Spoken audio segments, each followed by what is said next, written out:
I want to first thank you all for inviting me. This is my first time at Seabeck. I've been hearing about Seabeck for a long time. I have been working in TIFLAC for 6 years already. But I wanted to start to let you know, to share a little bit what is that brought me to this work. And I hope that you bear with me. As you can tell for my funny accent, I'm Colombian, so.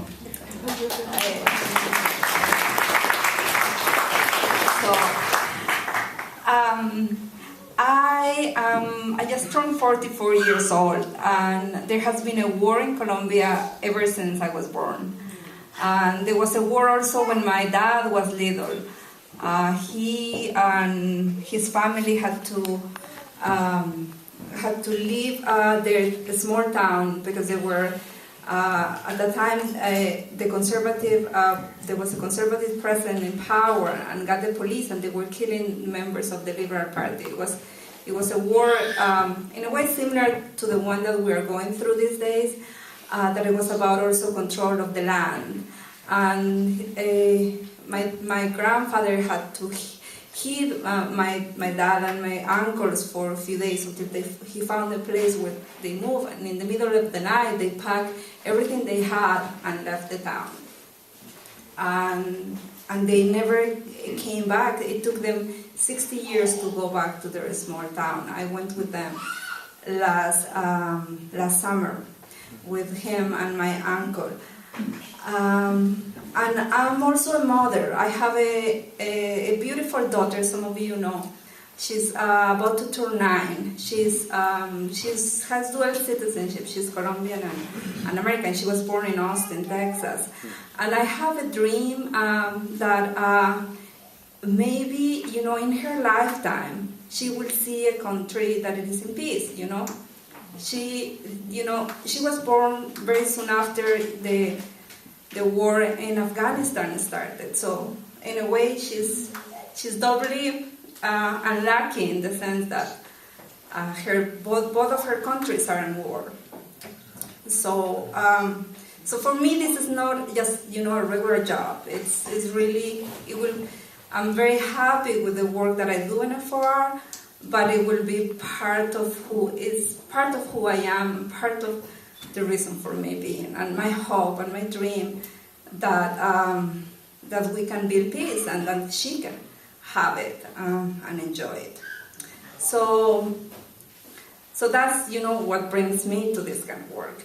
And with when I was asked to be in this panel, and the topic it is so. I thought that what will be appropriate for me to share with you will be this amazing, something that really amazing that we have been involved in the last year and a half, in the last 2 years actually, that has really brought together people that have been working around free trade agreements in Latin America, and groups like ourselves who have been for so many years working on issues of militarization. I know that you all know about our work, and my colleague John Lindsay Poland I'm sure he has shared with you about our campaign to stop the military aid towards Colombia. And we have a history in FOR of working against militarization. But something very interesting happened a couple of years ago when the U.S. and we learned that the U.S. and Colombia were about to sign an agreement that will allow the U.S. access to at least seven Colombia military bases. So Colombia will be a launching pad for military action, not only in the continent, and throughout the continent, but also the rationale was that it will allow the U.S. also to send operations to Africa, if needed be. And It was really interesting. We started working. We have in Colombia. We have been sharing offices. Let me put it this. Let me really say it.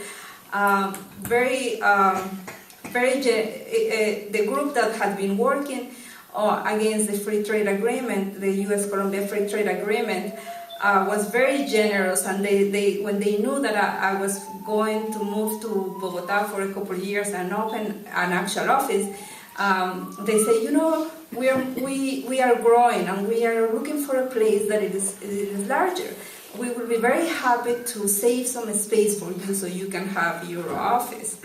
And they, when the news came that the U.S. and Colombia were signing this military agreement, they thought that it was the time to start working on militarization, even though their work had been on trade. And we started, a campaign to really stop this agreement and to really shed light on what the agreement was all about.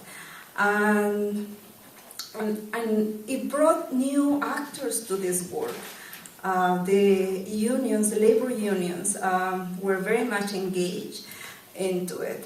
And the agreement has been, last summer, the Constitutional Court declared that it didn't exist anymore because it hadn't passed. It was invalid because it hadn't passed.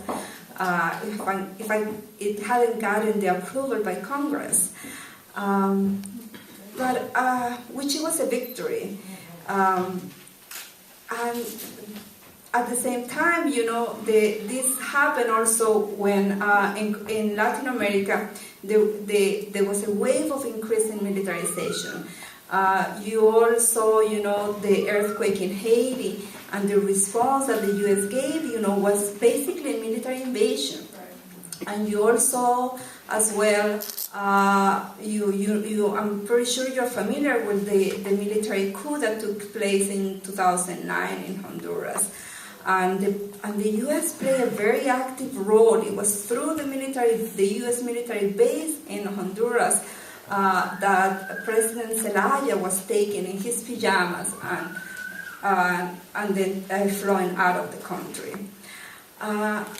So there has been, even though President Obama came, and presented himself to the region and say, we're going to change the way how we relate to the U.S. is going to change the way how it relates to the region, and it will start a new era and building the relations in a foundation of respect, partnership. His actions were totally the opposite. So these groups, the groups that have been working against, around free trade agreements, got together and launched the Continental Campaign.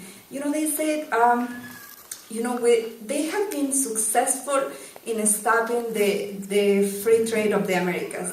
This idea that Bush Sr. had, to extend NAFTA, from Alaska to Patagonia. And they said, with that same spirit that brought us and to oppose and to defeat this idea, now we are declaring, Americas, because, for us in Latin America, these are the Americas. It's not the U.S. We're also America. America is a region of peace, no foreign military bases. So that's how the Continental Campaign started. And it started as, as an effort that takes place in each of the countries in the hemisphere to really oppose militarization, oppose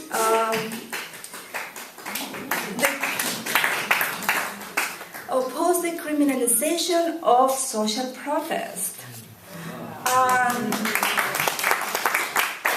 That sees that militarization doesn't happen in a vacuum, that it is really about getting the resources, getting control of the resources, and giving it to some corporations.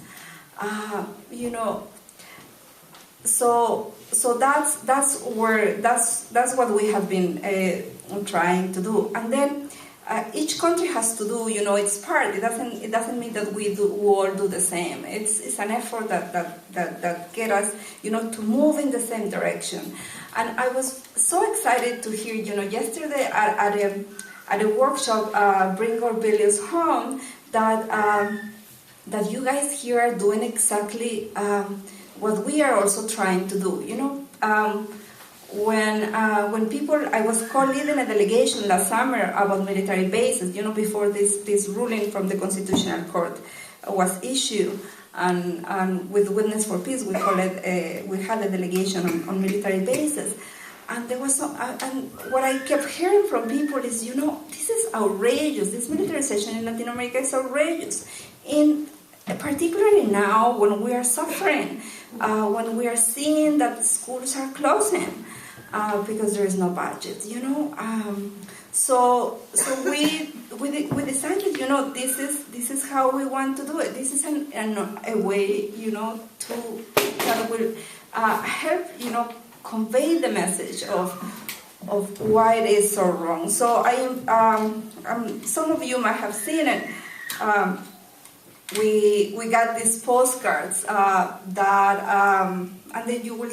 I invite you to take some, and there will be some in the back that say, that we want the budget for our communities, not guns for Latin America.